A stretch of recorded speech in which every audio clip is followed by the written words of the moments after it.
Bienvenue à notre émission La Sémence en vous, une plateforme qui nous aide à nous établir, nous enraciner dans la parole de Dieu.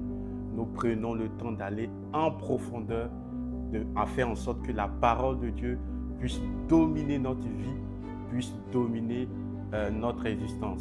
Ça fait maintenant 5 semaines que nous avons commencé une série d'enseignements sur le thème « Changer sans effort ». Ce que nous faisons au travers de cette série d'enseignements, c'est montrer à tout le monde qu'il est capable de changer. Il est capable de sortir de la position dans laquelle vous vous trouvez en ce moment pour aller au stade, au lieu, à l'endroit que Dieu veut que vous soyez. En fin de compte, il est possible de marcher dans la volonté de Dieu et d'accomplir tout ce que Dieu a de meilleur pour vous. C'est possible. Et ce changement, c'est un changement sans effort. C'est ce que prônent les Écritures, c'est ce que prône la parole de Dieu. Un changement qui n'est pas basé sur nos performances, qui n'est pas la somme de nos œuvres, qui n'est pas la somme de nos qualités personnelles, mais qui est uniquement basé sur le fait qu'on décide de coopérer avec la parole de Dieu, de nous soumettre à la parole de Dieu. Alors pour l'émission précédente, j'ai reçu plusieurs messages me disant, mais frère Donald, est-ce que tu es en train de nous dire qu'il ne faut pas prier? Est-ce que tu es en train de nous dire qu'il ne faut pas jeûner? Ne vous méprenez pas, ce n'est pas ce que je suis en train de dire. Bien sûr que la prière est importante, bien sûr que le jeûne est important, mais ce que je suis en train de dire, c'est qu'il existe une bonne et mauvaise raison pour laquelle la plupart des chrétiens prient, pour laquelle la plupart des chrétiens jeûnent. La majorité des chrétiens pensent qu'en fait, la prière est un moyen pour faire pression sur Dieu. La prière est un moyen, en fait, pour obliger Dieu à agir, à intervenir dans leur vie. C'est comme si Dieu était occupé à faire quelque chose. C'était comme Dieu était quelqu'un qui était occupé par d'autres activités. Alors, il considère que la prière est un moyen pour faire une pression sur Dieu afin qu'il intervienne dans leur vie. Ce n'est pas ça la prière. La prière ne consiste pas à faire pression sur Dieu. Ce que vous devez réaliser, ce que vous devez comprendre, vous avez déjà tout reçu de la part de Dieu. La balle est dans votre camp. Dieu a déjà fait sa part. Maintenant, c'est de votre responsabilité de faire en sorte que la parole de Dieu puisse dominer votre existence afin qu'elle puisse produire en vous tous les fruits dont vous avez besoin. Avez-vous besoin de paix? Avez-vous besoin de la joie? Avez-vous besoin de la prospérité? Avez-vous besoin de l'élévation? Avez-vous besoin du succès? Tout ce que vous devez faire, c'est de méditer sur la parole de Dieu et de faire que ces paroles-là remplissent votre cœur. En réalité, vous n'êtes que la manifestation des paroles qui ont rempli votre cœur. Vous êtes que la manifestation de ce qui a émergé à l'intérieur de vous. C'est cela. La prière, en fait, vous devez réaliser que la prière, c'est être en communion, en relation avec Dieu. La prière, c'est vraiment aimer Dieu, c'est l'adorer. Si 99% de votre prière consiste à demander, à supplier Dieu, à crier à lui, comme si vous n'aviez pas de Père, à l'implorer, à agir, à intervenir dans votre vie, j'ai envie de dire que vous n'avez rien compris de la prière. La prière, c'est un dialogue. La prière, ce n'est pas un monologue. La prière, c'est un dialogue. Et beaucoup de personnes parlent de la prière qui importune Dieu. Je comprends ce que vous voulez dire, mais vous l'exprimez de la mauvaise manière. Et la plupart des gens me rappellent des paraboles que Jésus lui-même a données en exemple, comme celui du juge unique dans le livre de Luc 18, je crois, et la parabole de cette jeune veuve, de cet ami-là, qui allait importuner son autre ami parce qu'il avait reçu des étrangers. Je crois que c'est dans le livre de Marc 11. Ce que vous devez réaliser et ce que la plupart des gens n'ont pas compris et ce que moi-même je n'avais pas compris, c'est que Jésus ici n'était pas en train de faire une comparaison. Jésus était en train d'établir un contraste. Ce n'est pas une comparaison. Jésus était en train de dire ici qu'en fait, si vous avez un ami, si vous avez un juge qui sont des hommes faillibles, qui sont des personnages qui n'ont pas tout l'amour, n'ont pas toute la capacité d'aimer limitée, et que ces personnes, à force d'insistance, à force de plaider vers eux, ils agissent bien, ils interviennent dans votre vie. Jésus est en train de dire, à plus forte raison, Dieu, qui suis rempli d'amour, moi qui suis descendu vers vous, moi qui ai manifesté l'amour. La Bible dit dans le livre de Romains 5 que Dieu a prouvé son amour envers nous alors que nous étions encore pécheurs. Christ est mort pour des impies, des personnes comme nous. C'est en ce sens que Dieu a prouvé son amour. Donc il est en train de dire, si des hommes qui sont en apparence méchants, qui n'agissent pas promptement, si vous insistez, si vous plaidez et que ces personnes interviennent dans votre vie, moi, votre Père qui suis rempli d'amour, moi votre Père qui ai manifesté mon amour envers vous, pensez-vous que je ne vais pas aussi agir?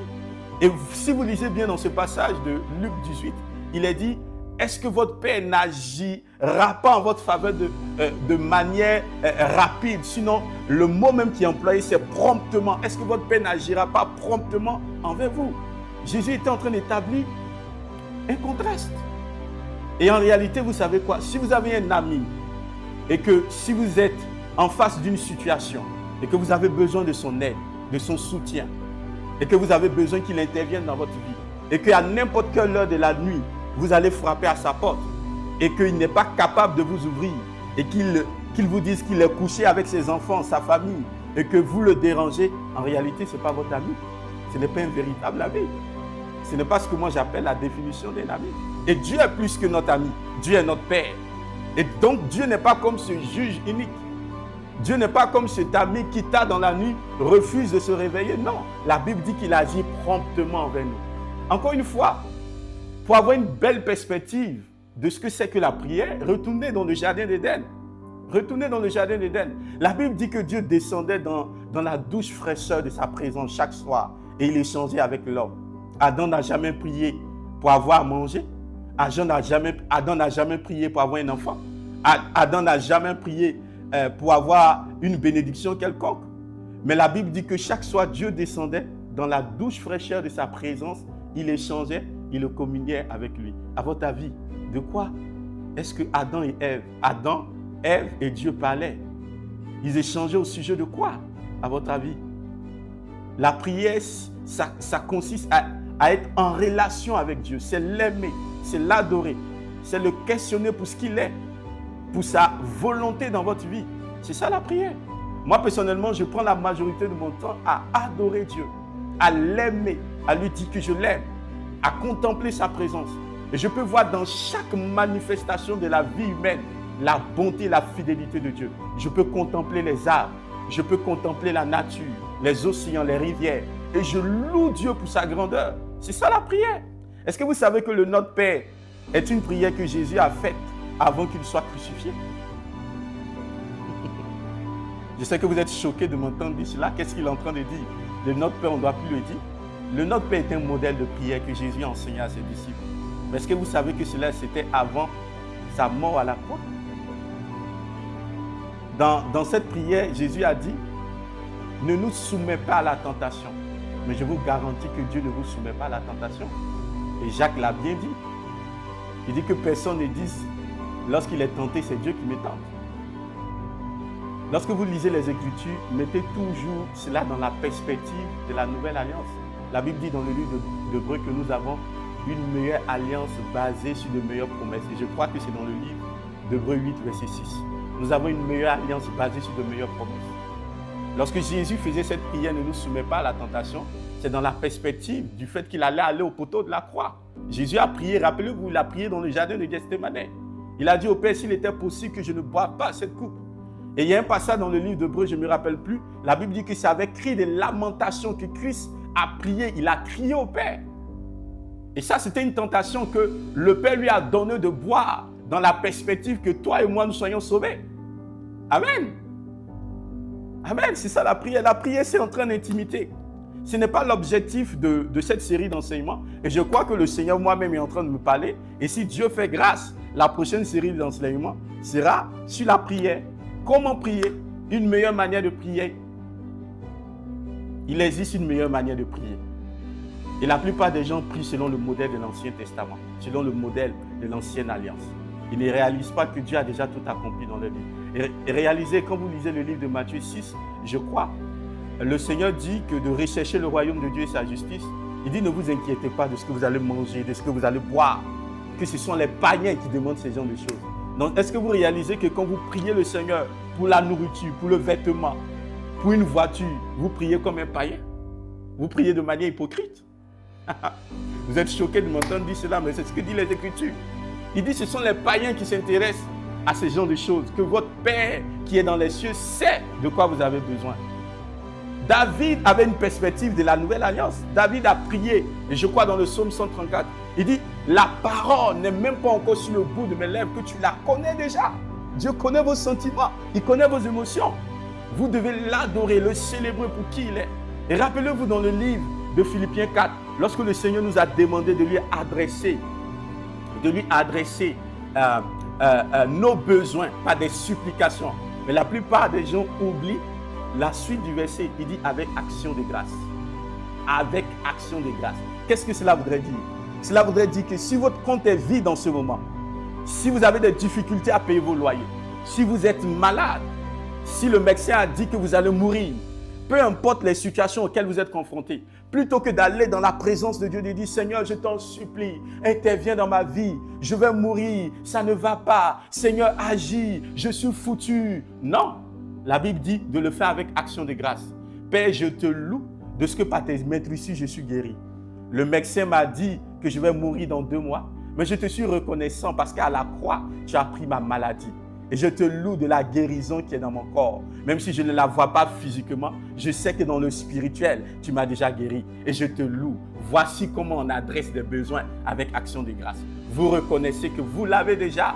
Vous ne suppliez pas, vous ne quémandez pas. Mais vous êtes en communion, en relation avec Dieu. La Bible dit dans le livre de 1 Corinthiens 1, verset 9, Dieu est fidèle, lui qui vous a appelé à vivre en communion avec lui. Dieu nous a d'abord appelés à vivre en communion avec lui. Vous devez chérir votre relation avec Dieu. Vous devez le louer, le célébrer. C'est en cela que consiste la prière. La prière consiste à aimer, adorer Dieu.